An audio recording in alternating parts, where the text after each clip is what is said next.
Coal mines pensioners association తరఫున లక్ష్మారెడ్డి గారు invite చేశారు. నేను వచ్చి కార్యక్రమంలో పార్టిసిపేట్ చేశాను. ఆషాఢ మాసం సందర్భంగా మన కాసం ఫ్యాషన్స్ కిలో చీరలు కొనండి, అరకిలో చీరలు ఉచితంగా పొందండి. అండ్ ఇక్కడ కోల్ ఇండియా తరఫున కూడా పెన్షనర్స్ అసోసియేషన్ మెంబర్స్ ఉన్నారు, సింగరేణి తరఫున ఉన్నారు. సో వాళ్ళతో కలవటం జరిగింది. వాళ్ళతో ఇప్పుడు వరకు ఇంటరాక్షన్ అయ్యి కోల్ ఇండస్ట్రీ నెక్స్ట్ 50 years ఎలా ఉంటుంది, సస్టైనబుల్ ఆపరేషన్స్ ఎలా ఉంటాయి, ఇప్పుడు సోలార్ కూడా పెరుగుతుంది, రెన్యూబుల్స్ పెరుగుతుంది. ఆల్రెడీ మనది పంచామృత్ ప్రధానమంత్రి గారు చెప్పారు 2030లో 500 gigawatts రెన్యూబుల్స్ ఇది ఉండాలని. ప్లస్ దానికి మన ఇంప్లిమెంటేషన్ ఇక్కడ ఆల్రెడీ ఇండియాలో ఇప్పుడు రెన్యూబుల్స్ ఆల్రెడీ పాత థర్మల్ ఫాజిల్ ఫ్యూల్స్ కన్నా ఎక్కువైంది. ఇప్పుడు ఇది 258 అయితే అవి ఆల్మోస్ట్ 280కి పెరిగింది. సో ఆల్మోస్ట్ ఈ ప్రక్రియలో మా అసోసియేషన్ ఇక్కడ బిఎంఎస్ అసోసియేషన్ మెంబర్స్కి జనరల్ నెక్స్ట్ 30-40 ఏళ్ళు కోల్ సెక్టర్ ఎలా ఉంటుంది దాని గురించి చెప్పడం జరిగింది. ఎక్కడ దీనికోసం మీకు పవర్ షార్టేజ్ లేదు. All over India power shortage almost కంట్రోల్లో ఉంది. క్రైసిస్ లేదు, సర్ప్లస్ కోల్ ఉంది ఇండియాలో. కమ్సే కమ్ ఇప్పుడు ఒక 30 రోజులు నిల్వ స్టాక్ ఉంది. అంటే వాళ్ళ ప్రొడక్షన్ బంద్ చేసినా నెక్స్ట్ 30 రోజులు మనకు బిజిలీ ఉత్పాదన అవుతుంది. గవర్నమెంట్ అడుగుతుంది దాని మీద. ఇప్పుడు సోలార్లో ఇప్పుడు కోల్ ఇండియా కూడా 3 gigawatts మినిమం టార్గెట్. వాళ్ళు కూడా 10 gigawatt వరకు వెళ్తున్నారు. ఇక్కడ సింగరేణి వెళ్తున్నారు. సో అందరూ సోలార్ అట్లా అన్నిటిలో పనిచేస్తున్నారు గ్రీన్ ఎనర్జీ.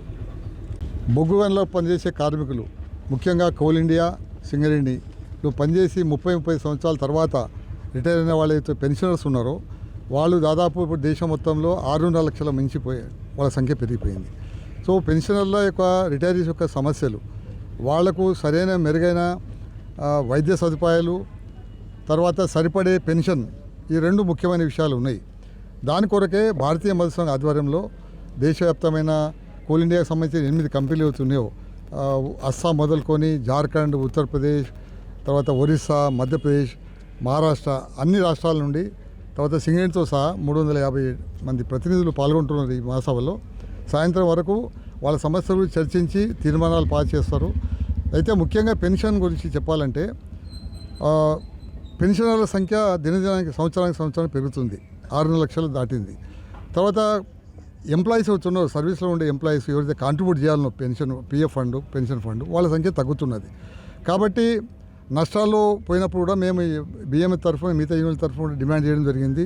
నష్టాన్ని పూర్తి చేయాల్సిన బాధ్యత యాజమాన్యాలది, ప్రభుత్వం ఉంది. కాబట్టి గతంలో 7% కాకుండా టన్ను ఒక్కంటికి వాళ్ళైతే ఉత్పత్తి చేసే టన్ను ఒక్కంటికి 10 రూపాయలు ఇవ్వడం జరిగింది. అయినా నష్టాలు నడిచినప్పుడు మళ్ళీ 20 రూపాయలు కూడా ఇప్పించడం జరిగింది. 20 రూపాయలు టన్నుకు ఇచ్చిన తర్వాత కూడా ప్రస్తుతానికి అదొక పర్మనెంట్ సొల్యూషన్ కాదు.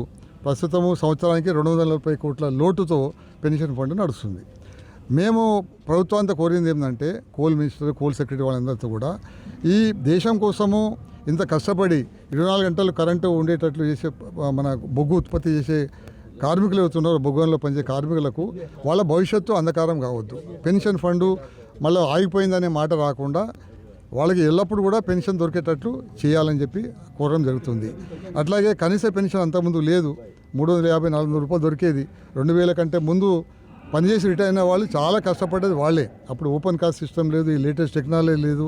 అండర్గ్రౌండ్లో నడుచుకుంటూ వచ్చి పనిచేసిన వాళ్లకు చాలా తక్కువ 350-400 రూపాయలు పెన్షన్ వచ్చేది.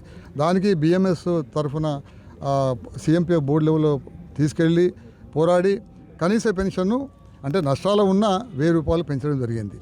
మళ్ళీ దాంట్లో 1971 పెన్షన్ అవుతున్నారు. అంటే పరిశ్రమలో పనిచేసే కార్మికులు మొట్టమొదటిసారి 1971లో పెన్షన్ స్కీము అమలు చేయబడింది. ఆ 71 నుండి ఉన్న వాళ్లకు ఈ మినిమం పెన్షన్ దొరకకుండా ఆ గెజెట్ నోటిఫికేషన్ లోటును సరిదిద్ది మళ్ళీ మేము బిఎంఏ తరఫున లేవనెత్తి 8500 మందికి అన్యాయం చేస్తున్నారు. వాళ్ళకు కూడా 140-150 పెన్షన్ వచ్చేది. వాళ్ళు కూడా ఇప్పుడు 2.5 సంవత్సరాల క్రితం నుండి ఏరియాస్తో సహా మినిమం 1000 రూపాయలు అందరికీ బొగ్గంలో పనిచేసే కార్మికులందరూ కూడా చేర్పించడం జరిగింది. ఇవాళ మరి అది సరిపోదు, మినిమం పెన్షన్ పెంచాల్సిన అవసరం ఉంది. కనీసం పెన్షన్ 10,000 రూపాయలు పెంచాలి. తర్వాత డిఏతో ముడిపెట్టి ధరలు పెరిగినప్పుడల్లా మిగతా ఉద్యోగులకు పెరిగినట్లు పెన్షన్ పెంచాల్సిన అవసరం ఉంది. అట్లాగే వైద్య సదుపాయాల నుంచి కూడా ఇప్పుడు ప్రైవేట్ హాస్పిటల్ టైఅప్ చేసి వీళ్ళు ఖర్చు పెడుతున్నారు లక్షల కోట్ల రూపాయలు. మేమనేది ఏంటంటే దాంతో సంతృప్తికరమైన వైద్య సదుపాయాలు దొరకడం లేదు. కంపెనీ తరఫునే ఇటు సింగరేణి కానీ అటు కోల్ ఇండియా తరఫున మల్టీ స్పెషాలిటీ హాస్పిటల్ మీరే కంపెనీ డబ్బులతో పెట్టమని చెప్పి మేము మా డిమాండ్ ఉంది. ఆల్రెడీ జార్ఖండ్లో రాంచీలో 200 బెడ్ హాస్పిటల్తోని అక్కడ కోల్ ఇండియా యాజమాన్యం కడుతుంది. అట్లాగే మిగతా చోట్ల కూడా కట్టి మరి కార్మికుల కోసం మెరుగైన వైద్య సదుపాయాలు కల్పించాలని భారత సమాజం తరఫున డిమాండ్ చేస్తున్నాం.